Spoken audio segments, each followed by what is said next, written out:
Let's go to point 5 creative. Point 5 creative is in trouble, but it's got nothing to do with me. Point 5 creative studios, right? It's one of the channels in Zimbabwe which are big. Let's go to videos. Point 5 creative studios is one of the channels in Zimbabwe which are big. Point 5 creative studios is one of the channels in Zimbabwe which are big. Point 5 creative studios is one of the channels in Zimbabwe which are big. Point 5 creative studios is one of the channels in Zimbabwe which are big. Thank you. Right. Chekutanga chandoda kutanga nacho. Kuda kuzivisa mhuri yeZimbabwe kuti nyaya yemunhu mutapa is real. Ngavasaitaritira pasi vofunga kuti pamwe majokes maitwa sei. It is a real program. Iye zvino zvekutaura kudai pavava zvakataura naiye mukomana anonzi Nyembe anonzani iye mukomana ari kufambisa munhu mutapa kuti 2030 anenge apedza kugadzira kurestructure mauto nemapurisa nemagadhichere nemaprovinces. That's why you see what is happening in ZANU-PF. So nyaya munhu mutapa yakamari akadai paizvi. The people are running to courts, are running to everywhere. I think it is just a trap, another trap, or another way misleading people to believe that these cases will be taken to court and so on. Yakaenda court ikanoraswa. The application that was done by Gambakwe and his friend is to justify with the parliament yakaendeswa kukoti ikanoraswa kukoti, so the Zimbabwean government is okay. But on the Munhu Mutapa side, they've already started a program. Right away, they are identifying my chiefs, Mamisha, vachava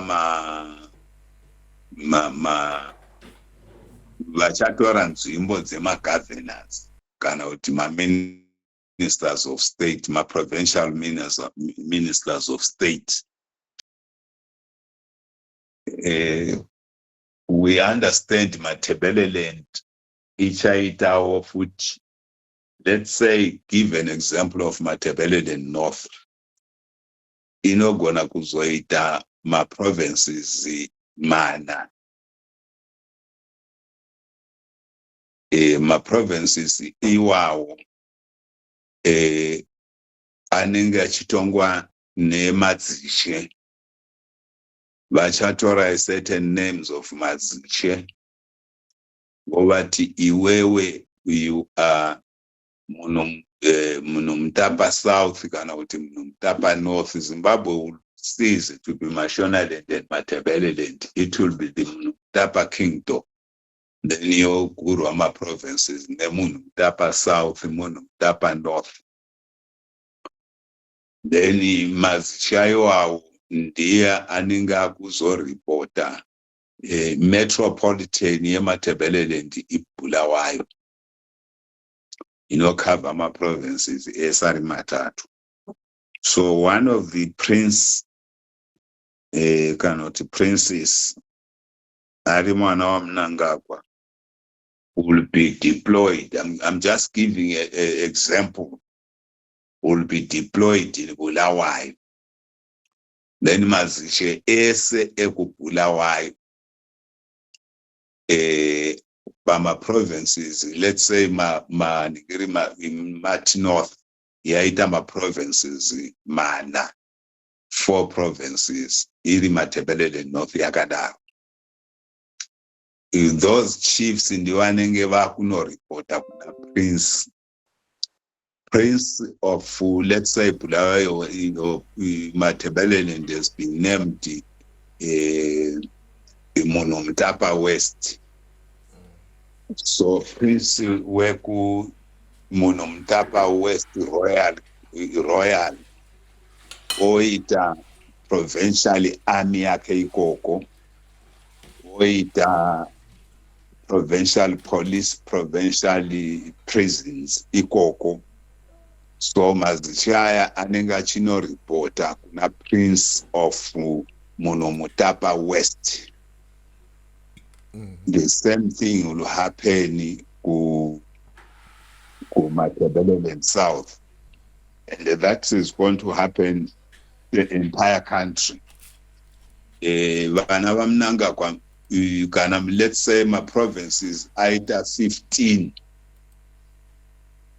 That means vana vamnanga vese vari 15, they will be deployed in these provinces, and the Prince of let's say Masvingo Yonzi Muno Mutapa Central, anenga Muno Mutapa Central, yoenda kuMakwamtare Muno Mutapa East, yoita izvozvo nemashwaleni nedzimwe nzvimbo dzakadaro. Ndio program yavanayo yezvino. So they are busy identifying machiefs acho kuti ndevanani vachaiswa. Amwe machief aya achaluza mapositions, osara machiefs anenge adomwa iwawo. This is why uchiona Mnangagwa has now established the top soup for ED. The top soup for ED kutsvaga vasikana. You see what is happening in Swaziland and the Zululand. In ilanga lomhlanga. Ukuthi beautiful girls are paraded before the chief. So my hot soup for ED are meant for that. So they will be funded. Wopiwa ningiri kuma provinces ese vanenge vachiuya vachizosangana kutapa in Harare or in Ghana, but I think they will now change Harare from being a capital and take Masvingo to be a capital. Nipo vanenge pana mambo. So vasikana vanonotrainwa izvozvo kuti kana mambo auya kana mambo zuva rakati vanonoungana ikoko paZimbabwe Ruins payapa vachimacha pamberi pamambo. Vana vamambo ndipo vanenge vachitsvaga vakadzi ipapo. But these three hot soup for ED ndo vana vachashandiswa kana kuri kwedu kuno kuti tinenge tichiti umhlanga. Zuva rematsanga iroro. So that's where that's the purpose of establishing that. Okay. Ma-associate osaya hanzi mawindi for ED, ma-what for ED, ndivo vanenge vakuma provinces ikokoko kana kuri vakomana vachatorwa vakomana vachino, they will be grouped so that they are included into the Royal Army or the Provincial Royal Army. Vanenge vasinga fake uniform but vakabata the traditional spears and all these things. Ndo vachatorwa ipapo, and they are already doing it. They are identifying those children. This is why uchiona kwakunzi kune ma-youth for ED. I'm a 2K for ED. I'm a 2K for ED. Those are not in the structures of ZANU-PF.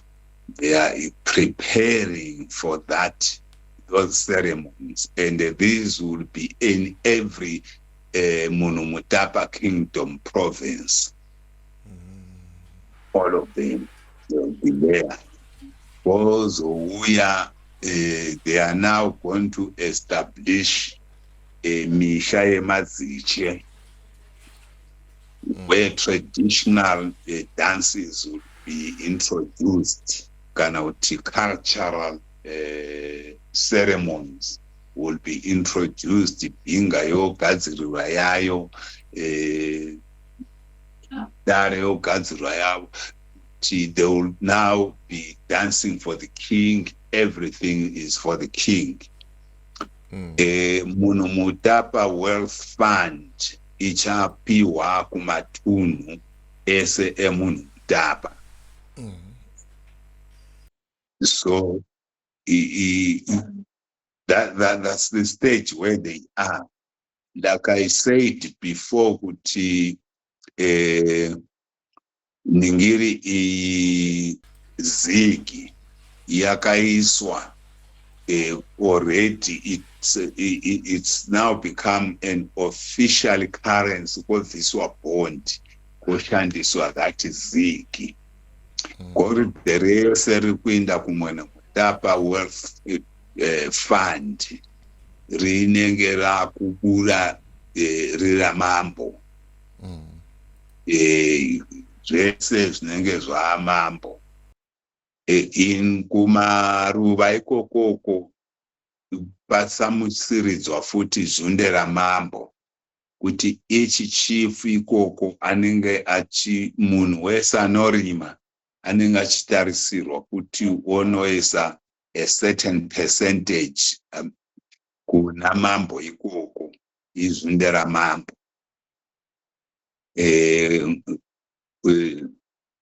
Guta kumasvingo ndiko kwarinenge riri. Kana vachinoungana madziche ese maprinces achiinda ikoko these district governors vanenge vachitonga ivo vachanotura zvese kuna mambo. Mambo instruct the government kuti government ngaishande zvakadai. So Tagwirei is willing kuti pa-installation apa iye achava prime minister, a ceremonial prime minister. So ndiye anenge achirana the government yemunumutapa, asi ma-instructions anopiwa namambo. So what is vana vake maprince aya basa ravo nderekuti princess of West, Munumutapa West iMatabeleland yese.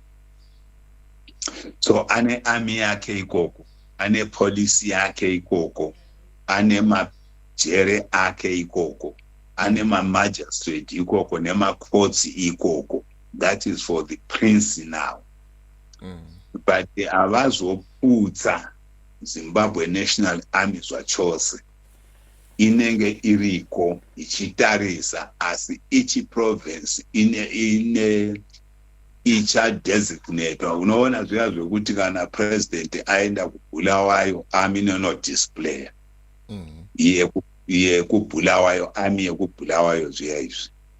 Kana kuti akaenda kumasvingo, the brigade that is there is the one that is displays and the march and so on for the president.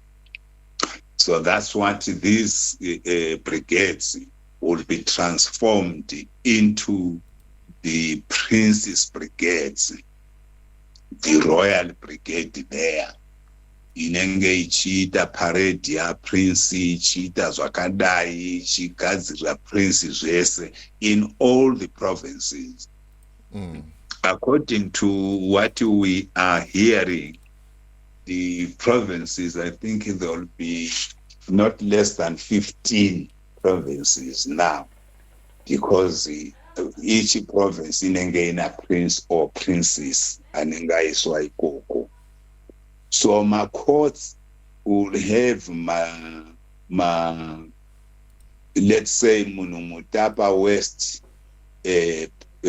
makotsi ikoko nehigh court ikoko ane nyaya dzanenge achitowenga ikoko these small cases kana kuti dzinonzi dzinoapprova naPrince ikoko, that Prince will now be in charge of those courts. So kuti uyu kana asungwa anotongerwa zvakadai kuchaita what I understand kuchaitwa masentences ekunoshanda kuminda yamambo asinei nemasentences atinoona anzi ari kukame kana kuti ari kuita sei. Vanononzi uyu akamitisa mwana wemunhu kana kuti uyu akaita zvakati zvine kuita nematraditional instead kuti aende kujere achanoshandira mambo kwake ikoko kwaari kana kutoenda kuminda kuchinogadziriswa kudza kana kuexpanda zunde ramambo. Ndo zvichaitika izvozvo ende ndipo paya vari manje. Right. How do they get there? They'll get there in this way. Political parties will be banned between 28 and 29. There will be no political parties. If everything what is happening in the courts are failing, elections will be held in 2028. But Mnangagwa will not be there. As soon as the Tagwirei cross the bridge, 2029, he announces the dissolution of ZANU-PF and any other political party up to 2035. There will be no political party. It will now be a Munhu Mutapa. The inauguration of the king will be held between 31 and 32. Then after that, the king now will allow politicians to contest, but the prime minister remains the prerogative of the king. So there will be no any other political party that will work outside the kingship. Suppose the opposition in 30-35 year win my election, the constitution will be crafted in such a way that that political party that wins, which was formerly Triple C, for instance, it will not work outside the king. It has to comply with what the king is saying, like what is happening in the UK. And that window will only be opened between 34, 35. Ndipo panogona kuzoitwa ma-election manje. These are developing stories that we are gathering from the people at home and those who are privy into these things. And I'm seeing it happening. So my call, therefore, is to alert Zimbabwean, particularly those in ZANU-PF, kuti vanogona havo kurwisana kana kuitwa sei. There will be no ZANU-PF after 27 Congress. There will be no ZANU-PF to talk about. Mnangagwa is preparing for himself to be restored or to be stored as a king. King Munhu Mutapa number 9. So my provinces will be running nevana vake vese. Vana Chivhaya vacharamba vakadaro. Havapindi mupolitiki up to that time ndivo vanenge vachitora gold vachiendesa kwarinoenda, ndivo vanenge vachirana. This is why you find there was this appointment of Mangucha to run the Mutapa Wealth Fund, so that they know how Zimbabwe is going to transform itself. Zvese zviri kutaura zvamadevelopment zvinenge zvapasi pamambo. So we will be coming back to talk about these things at length kuti tizive, but the bottom line ndiyoyo yekuti what soup for ED. Those are the girls who are going to be paraded before the king annually, or I don't know what the period, whether they'll be doing it annually or after 5 years, but they'll need to identify such a girls in all provinces of Zimbabwe. There will be such a girls who will be at one point go and dance before the king.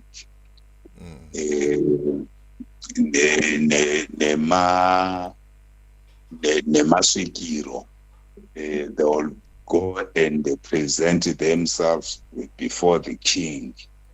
Koita machembere aya, vana ava vanenge vachidzidziswa nemachembere iwawo kuti mambo zvinoitwa sei, zvaitwa sei muchinyakare. That's exactly what he wants to do. And Masvikiro, they will play a very big role. Ndivo vanenge vachiudza mambo kuti chii chinodiwa, chii chinoitwa sei. Kana pane mubvunzo munenge muchida kuclarify ipapo. Yeah, ndoda kuti ndibvunze panapa, it's a burning question yandagara ndanga ndingori nayo, and I wanted to find out kuti sei zviri kudaro. Resolution number 1 yekuti ED ngaramba achitonga till 2030 yakanopasa kunonzi kuchi ku conference yekwamutare, and then vakumhanya nayo, but it's not yet tingati chi tabled mu parliament, or it's not yet yaiswa kuvana veZimbabwe kuti paitwe referendum or anything kuti process yacho yakuprocesswa kunzi ite come into life. It's a party resolution, but right now we are seeing people like Gambakwe and his friend vakutoenda ku constitutional court vachicontesta. Does it mean kuti they are part of ZANU-PF, they are going against it, or they are going against they are trying to stop the constitution? No, they are going along with the ZANU-PF. They want to justify. Remember, once the matter goes to, and I understand they were given a direct access to the Constitutional Court. Yes. Once that matter is thrown out at the Constitutional Court, it becomes a judgment of the court. So Zimbabwe as a sovereign state will say, no, our courts have found nothing wrong. The same thing they did in Baku. Baku, some people ran to the courts, and George Chiweshe akapa judgment which it is not a coup.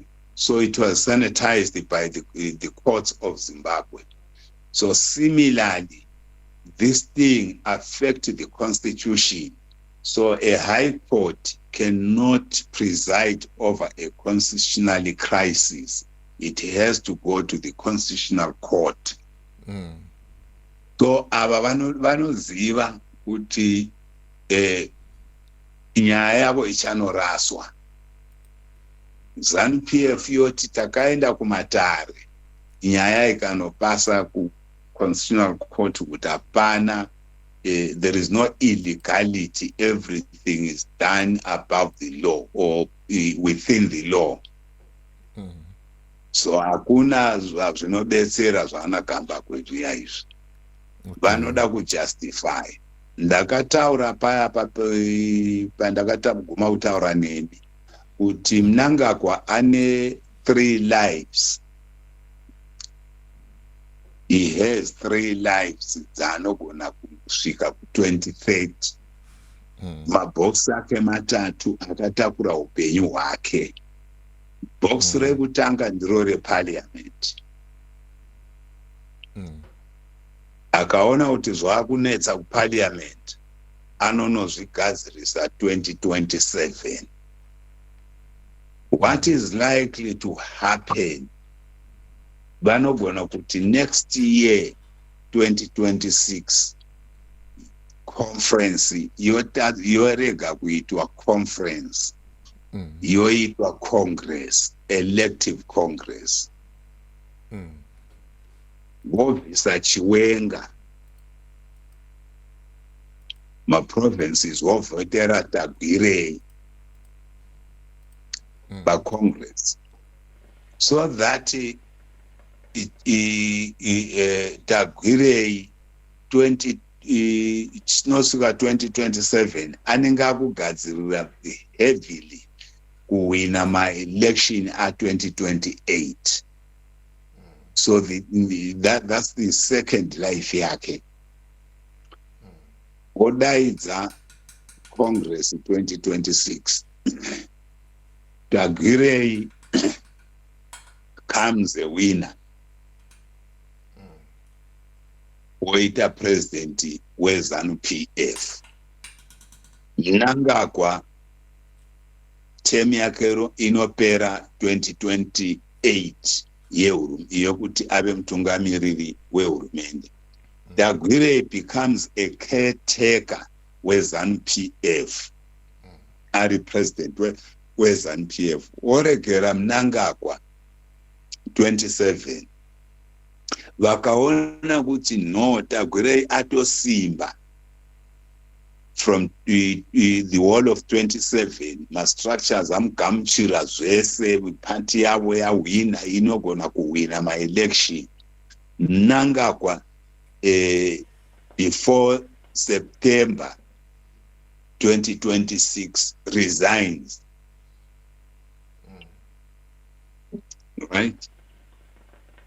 From the party and from the government. Then Tagwirei takes over. Vonozosangana na Mnangagwa 2028 akunzi ndiri kupedzisa term yangu. That's the second life. The third life ndeyekuti oregera Mnangagwa 2028 orega kumira oti ndaresign, ndapedza. Tagwirei waenda as a ZANU-PF candidate ku 2028 election. Wowina ma-election, Mnangagwa haachadzoki kuzoita president. 2029 Tagwirei anenge achigadzira kuti this munhu Mutapa Kingdom inenge yagadzirirwa kusvika papi kuti inosvika 2030. Kana yakunzi kingdom, Tagwirei 2030 or dissolve government. Then they establish munhu Mutapa. So these are 3 lives. 1 ndeyo yekuparliament, 2 ndeyekuti kana zvakona izvi, because what is avoiding is to find himself a constitutionally delinquent kuti anozoshorwa nezimwe nyika. So achaenda oregera kuti Congress iite 2027 yoita 2026, so that it gives Tagwirei a chance yekuti omobilize. You can see he has already started now going. Yesterday angari kuchitungwisa he will go all the provinces campaigning. So achinosvika 2026 achiwina ZANU-PF Congress Chiwenga wochiwo.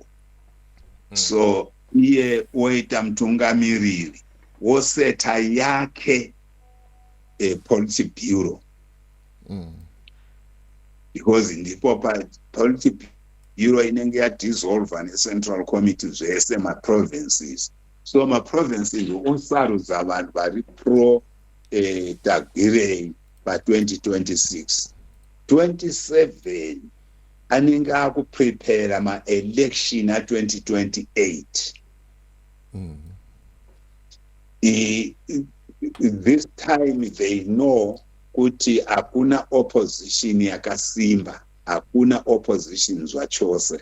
So they will continue on the sideline to destroy, to dismantle anything that might challenge ZANU-PF in 2028. Right? That is his second life. The third life in the end of the anogona kuti kana 2028 Tagirei omuregera iye otoresigna zvachose kuti handichacontest 2028 Tagirei awina ndiyamutungamiriri. Tagirei protects his interest, protect Mnangagwa up to 2029. 2030 ED, then come now a reality kuti Mnangagwa wozodzwa woita munhu mutapa number 9, right? Immediately after that, Tagirei dissolves the government and parliament, and they say we are establishing a Munhu Mutapa kingdom. Then he surrenders power to the king. Iye odzoka oita prime minister. Ma-provinces andanchitaura anenge atogadzirwa kudhara. So don't worry about these things. In the parliament, Mnangagwa has 3 lives. Zvese ikakona novhura rimwe bhokisi obvisara 26 becoming a Congress. Ikakona iyoyo, he allows Tagirei to go for election 2028, he will resign from the party and the government. It is not going to contest. Candidate as ZANU-PF becomes Tagirei. Tagirei will win. That's the third life here. Then Tagirei acha fulfill 2013 ndeyava Mnangagwa. Mnangagwa akugadzwa samambo, haachagadzwi semutungamiri wehurumende ngamambo. Mutungamiri wehurumende anenge prime minister who becomes Tagirei. Parliament will be dissolved, and possibly they will come with the same issue with the lower house and the upper house. So they will be dissolved. Koisiwa ma members ano parliament yotanga kutongwa na mambo. Prime Minister asina basa anenge akupindura mibvunzo inenge ichibva kuma MPs party. Munhu anenge akutonga parliament ndi president. Hakuna zvoma speaker of parliament zviya zvokuti vanodai. President ndiye anenge akuenda, mambo ndiye anenge ane simba kuparliament kupa mabills kana kutaura zvinofanirwa kuitwa. Prime Minister chidzadzikisa. Kana minister atadza anonobviswa namambo, haabviswi naprime minister. Zvese zvinenge zvakurwanwa namambo. Kana magovernors panenge pasisina, kunenge kwaamazishe. Vana Ningiri vakaita sevana Ningiri ava vana Charumbira and company ndivo vanenge vakunzi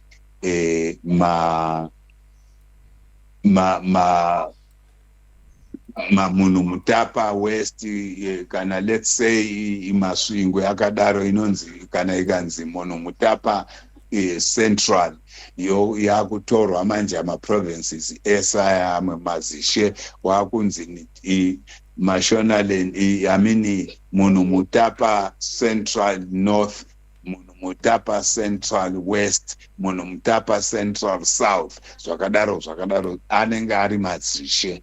So mapurisa nearmy dzinenge dzakufamba zvakadaro, mapropol aya anenge akunzi Royal South, Royal Police, munhu Mutapa South iita maparade ayo, kuna prince ndiye munhu wese anenge akuripota kuna prince kumaprovinces ikoko.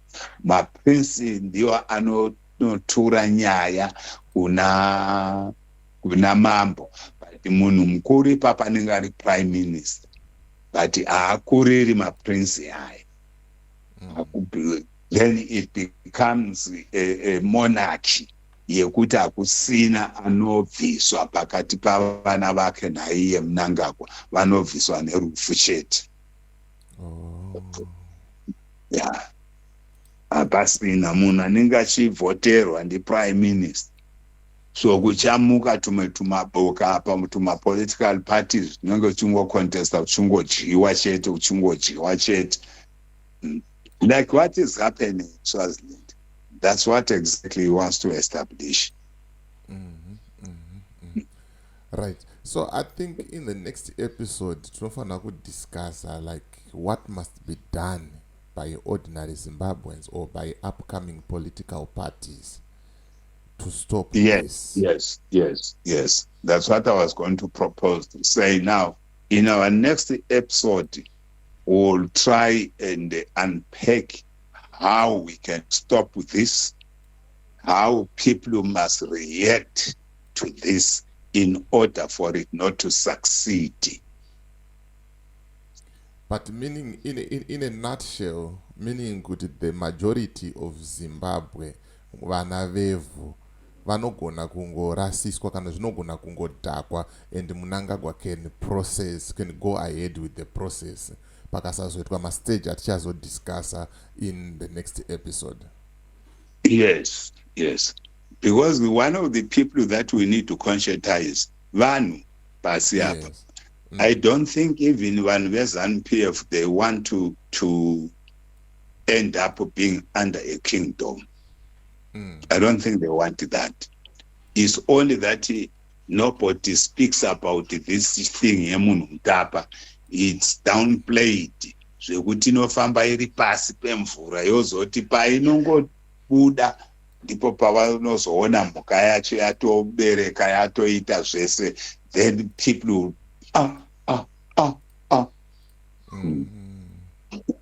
So don't downplay this issue yemunhu Mutapa. It's a reality. Iriko irikurarama. So how do we stop that? Tichauya totaura kuti chii tingaite outside courts kuti timise this rubbish. Kuti tisazoguma taakuchema kuti taakutongwa namambo, hatizivi kuti mambo acho zvaane utsinye hwakadai achauraya vanhu vangani. Aiwa, tinotenda nenguva yenyu yamatipa. I think tichatsvaga nguva maybe tomorrow, and then we record, we just keep the recording tozoibroadcast at time tatinge taona kuti it's now relevant kuti ibude, because nguva dzacho tiri kupesana nguva zhinji, pamwe mune muri kumaspace, pamwe mune muri kubasa, pamwe ninde ndiri busy, pamwe ndendambobuda, kuti tizowana nguva yekuti tinyatsogara pasi tikurukure inenge ichita sei inenge ichishayikwa. But I really appreciate neinformation yamuri kutipa sevana veZimbabwe nechenjedzo yamuri kutipa. Okay, thank you very much. Right. Aiwa, ndinotenda baba. Ndinotenda. right, muri kungozvinzwira vana vezimbabwe. Vane nzeve dzekunzwa ngavanzwe, vane meso ekuona ngaaone zviri kutaurwa naComrade Whitehead. Tikasadaro nyika inoenda masikati machena takatarisa yoita yekumba kwaMnangagwa nevamwe vake. So Midi Cheoli and the rest of the crew behind the scenes, truth is bye for now. Let's meet in the next video.